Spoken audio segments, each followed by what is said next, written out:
The Lord is my shepherd, I shall not want. He makes me lie down in green pastures. He leads me beside still waters. He restores my soul.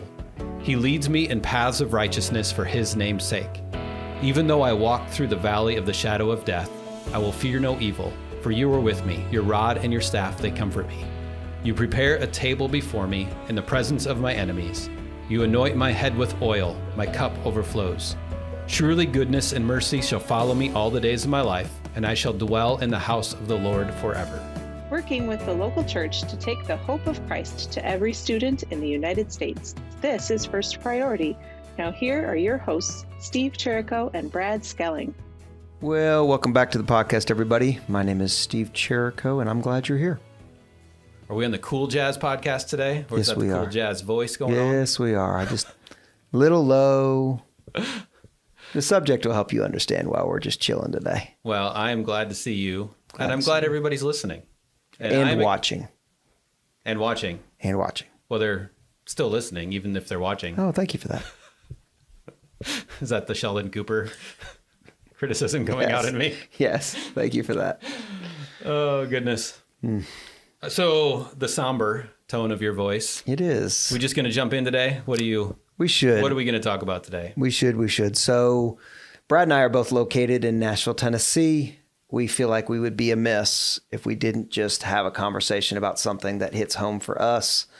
Most all of you, it's a poor assumption that everyone, but most all of you are aware that we have suffered in Nashville over the last 2 weeks upon this podcast release. Mm-hmm.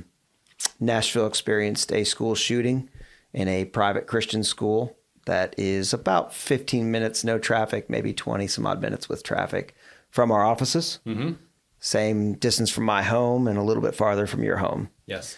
But the reality is we had 7 people were dead, 6 people were killed by a shooter inside the school, an elementary school that's in a prominent part of Nashville. That detail really makes no difference except of where it is in Green Hills. Sure. But took innocent lives on a Monday morning. And so we just wanted to spend a moment talking about that in our city. So one of the things those of you who are involved with schools will speak up very quickly and should is that this is not a new problem. Correct. You and I probably both on social media saw the list of school shootings that have happened since Columbine. Mm-hmm. And that list is way too long. Way too long. Yeah. They did also talk about the number of people who have been killed in shootings, and that list is way too long. It's unacceptable on every level. It is. Right. You brought up as we were just beginning to discuss this, that this is not the first time we've even had a moment with a school shooting through a First Priority club or city. Yeah. You want to talk a little bit about Stoneman Douglas? Well, yeah. I mean, the context of our conversation was, that's why, it just solidifies the reason of why we do what we do, right? We want to take the hope of Christ to every student. We want everybody to know that they're created with a plan and a purpose, that they are loved by their Creator, and they can live in relationship with Him, right? Yeah. They don't need to live separated from God and His creative wonder that He has for their lives. And yet so many of us do, right? You and I would admit that as well. We are working out our salvation with fear and trembling. That's right. And so this hits home for us. Again, reaffirming why we do what we do. The Stoneman Douglas situation, we think about First Priority and, hey, let's go where it's not a problem to solve.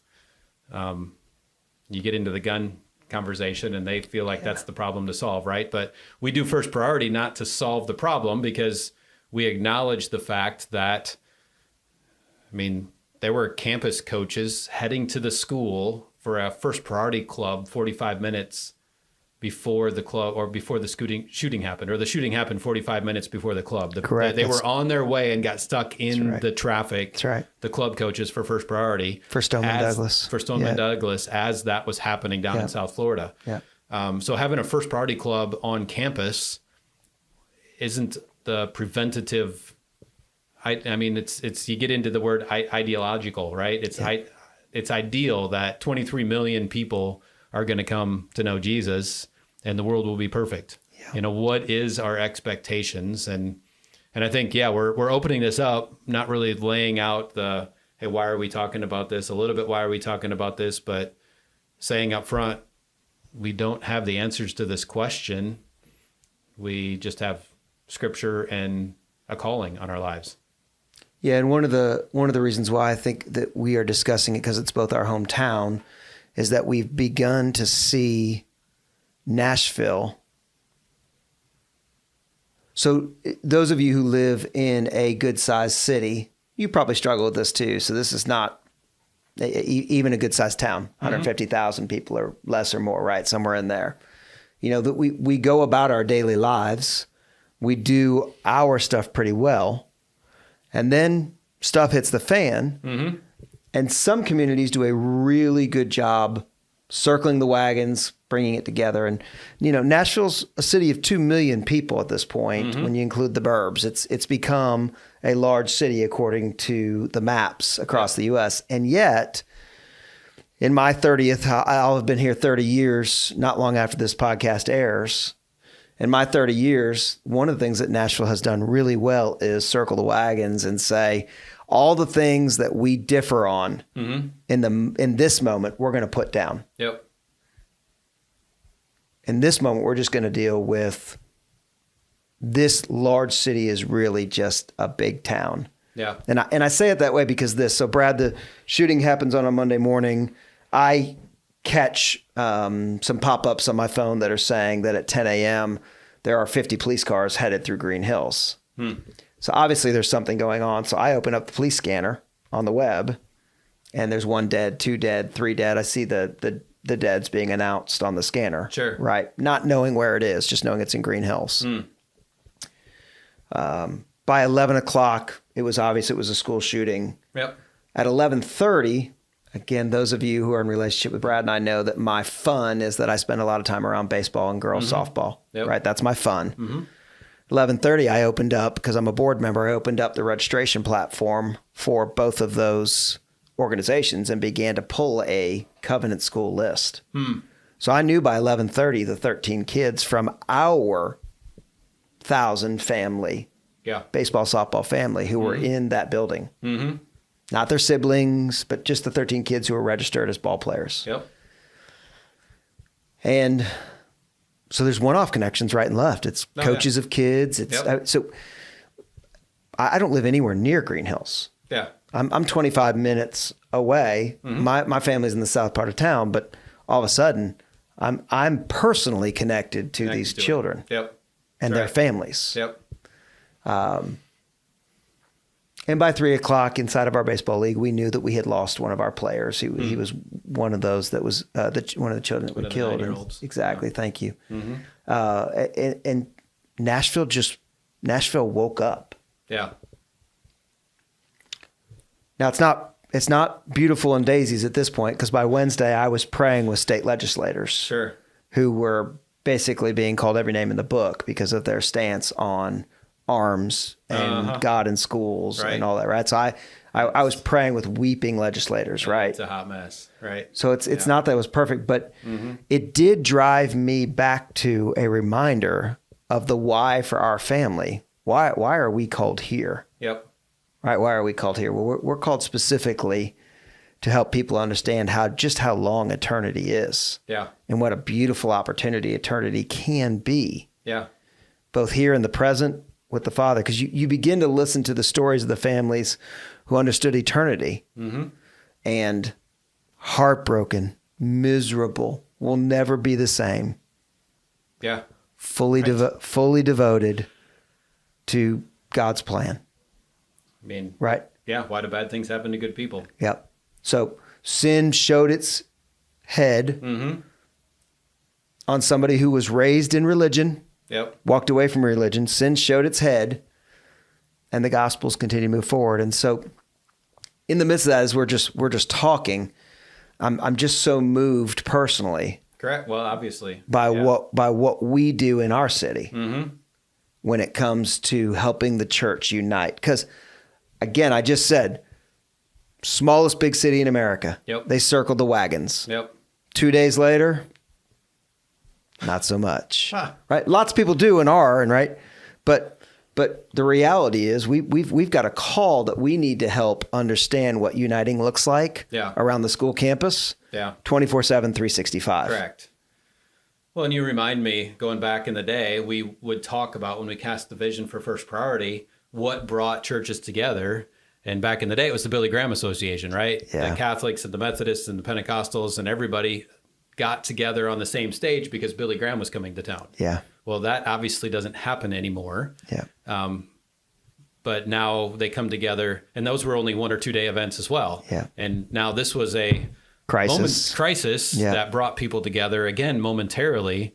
But why do we have to wait for the crisis or the Billy Graham Association to come to town for us to realize that we're better together and we need to work together? Well, and there is an ongoing crisis, right? There is, right? Yeah. So inside the schools that we're called to, the ongoing crisis is sin is having its day. Yep. Right? We've let the enemy go wild. Mm-hmm. And so not only are we called to pray in the 2 weeks post something like this, more fervently maybe, but we're called to pray on a regular basis for the children who are in crisis because they are not connected to the Christ, and to raise up student leaders who are trying to work out their salvation. I love the way you said that, right? Who, hey, this is the Jesus I know, and I'm still figuring it out. And good news, my parents and their grandparents are still figuring it out, right? But the crisis is that eternity, it's here, right? It's now. And how can we be a part? Now, there's an interesting and to this conversation. So in the last couple of weeks, I've received phone calls from major organizations on the professional sports side who have said, we want to make sure that we're a part of what's going on with you. And it drew me right back to First Priority again, because I think about what is the best about First Priority, right? Yeah. Well, the best is local people who are training and equipping student leaders, and then walking with them to be connected to the local church in the school and at a local church, right? That's the best. Well, where does First Priority come from in its next place? Well, it's a local church leader who gets shipped out somewhere else. The Lord calls him to the next place, right? Well, I was a part of this incredible movement where I was connected to the local church, global, capital C, in my town. And now I've moved here. And so when I think about where First Priority starts next, and has started next over and over again, it's because they've seen a moment of it, right? Why are these people calling from all over the country, from major organizations? Well, they see the outpouring of Nashville and say, gosh, I want to be a part of that. Same goes for FP.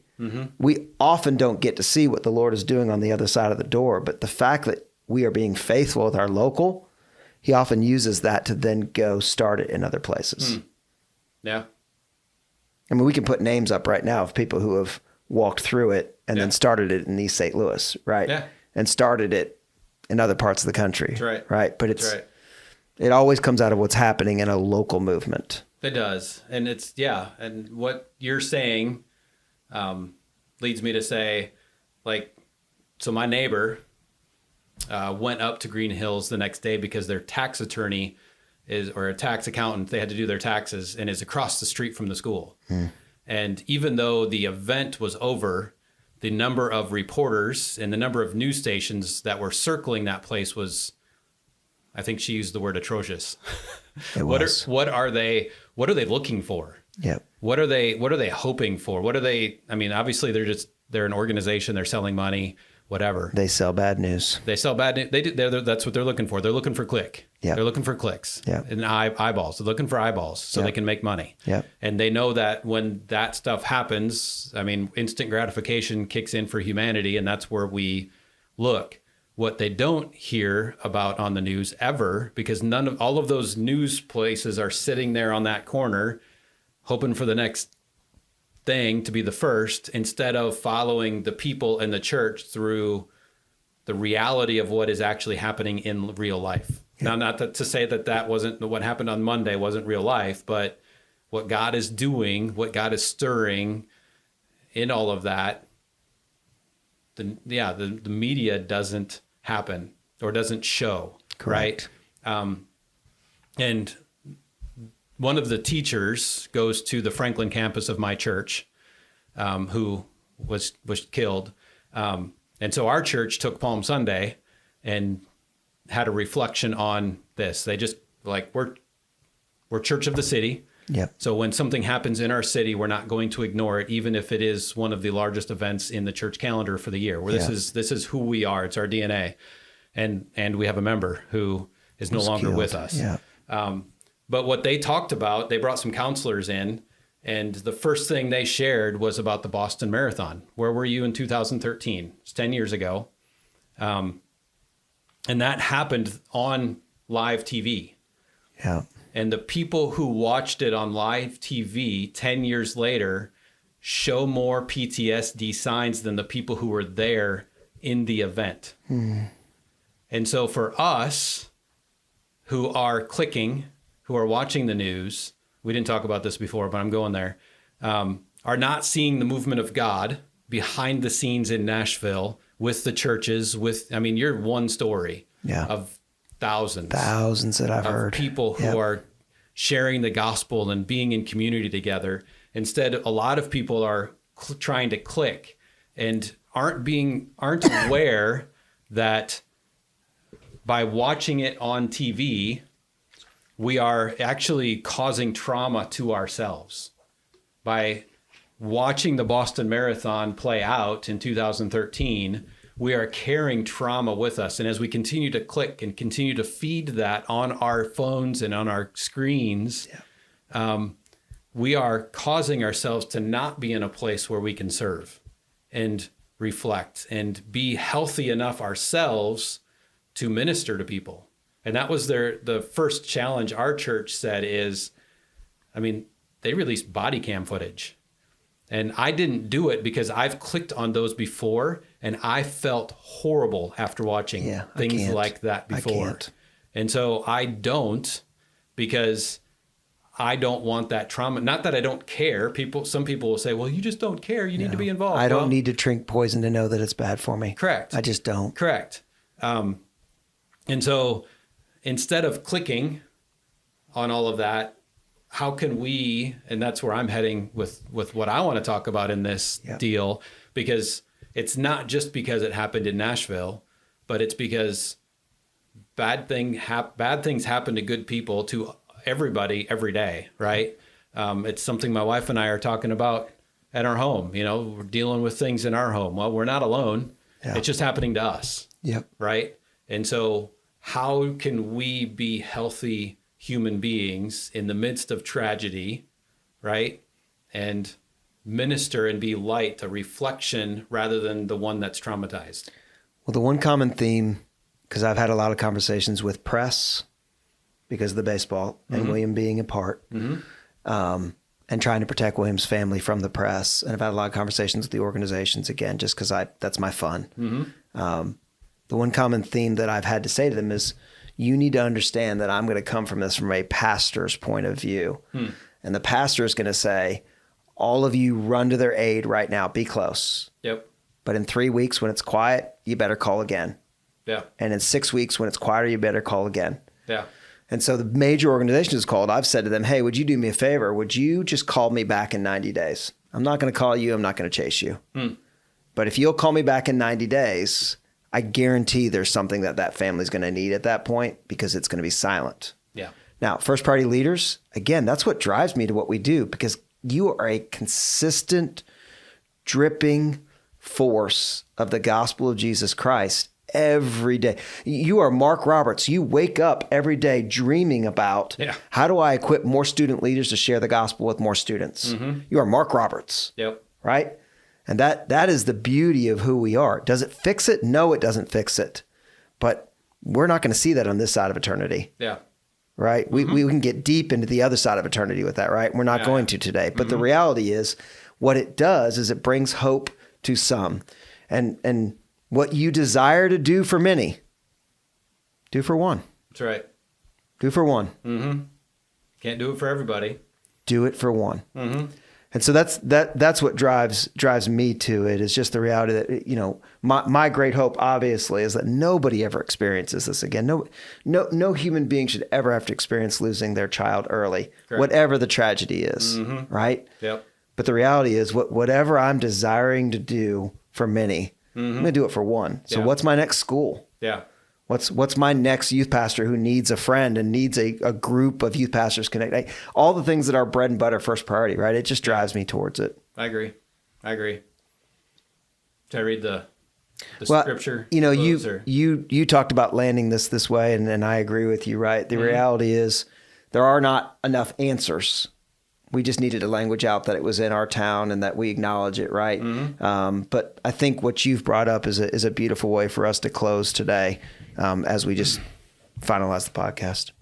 Well, I will read Psalm 23. Sounds good. And I'll just share, this came from me. It was a trial situation that I was in, just a season of life, probably 5-6 years ago right now, where I watched a Louis Giglio video a sermon where he talked about this.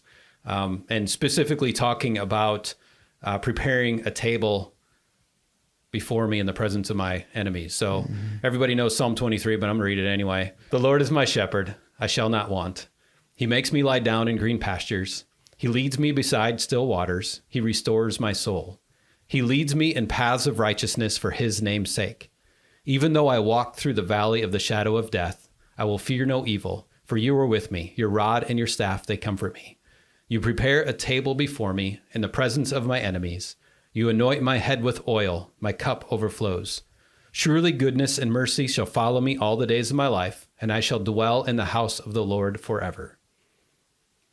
And what Louis did in that sparked for me, and I've carried it with me through the good and the bad, was walking through the valley of the shadow of death. Your enemies are all around you, but he's preparing a table. And just picture a table, like we always have this brown table in between us, which I'm thankful for, but picture a feast on this table. Yeah. And there is a feast here, but it's in the presence of your enemies. Yeah. And God is inviting us in the midst of our situations, in the midst of our circumstances, to feast. Yeah. And from the world's perspective, that's backwards and upside down and makes no sense. Disgraceful and this, that, everything. It's completely wrong. How could you be feasting and enjoying life in the middle of this? And I saw, again, you click in your screens, and I saw people saying that, like, there's news articles on the new Titan Stadium, right, coming out. And there's people commenting, how can you be talking about the Titan Stadium when there was just a school shooting? Yeah. And again, that's a horrible example. That's not, I mean, we can feast at the Titan Stadium, but that's not what we're talking about here. Yeah. But it's the opposite of what the world, what our flesh, what our sinful nature says, just to say, even in the midst of the moment, God is with us. He's preparing a table before us. He's anointing our head with oil. He's bringing the peace and the comfort that we need in order to be healthy, right? To not have trauma from the situation, and to allow ourselves to reflect the light of Christ. I mean, that's taking it a step further than Psalm 23. Psalm 23 isn't asking us to reflect, it's simply to be. Yeah. But we can't reflect if we're not being, right? If we don't have that presence with us, for us, and to have those boundaries. And that was what one of the second counselors said as well, is people are grieving. You don't have to grieve for them. You need to allow them to grieve in their way, right? They're grieving by imposing things on other people. Oftentimes we do that. We put ourselves on other people, but you can let them feel that way, but you don't need to take that on, right? That's You're good. in the presence of the Lord. Stay true to who we are. And I feel like I'm giving a little bit of an answer, and we said we didn't earn any answers, but I mean, it's what I cling to, right? In the midst of all of this, in the midst of crisis. The never-changing hope. Correct. Well, we appreciate you guys spending a moment with us on the podcast today. Obviously, it was different than normal. Normally, we try to give a nugget. Normally, we try to give some things that can be worked through, worked on. stuff that's come, but this one was personal, and we needed to just spend some time with you, and we appreciate your time. We do. And yeah, it's just a moment for us to talk about our why. I think that's where you and I came from. Yep. Why do we do what we do? It happened to be in our backyard this time, and it sucks. So, and I will pray that it never happens again. And until then, you want to pray to end the podcast today? No, just pray that it never happens again. Thanks, everybody. Great discussion with you. We'll see you next week. See you then.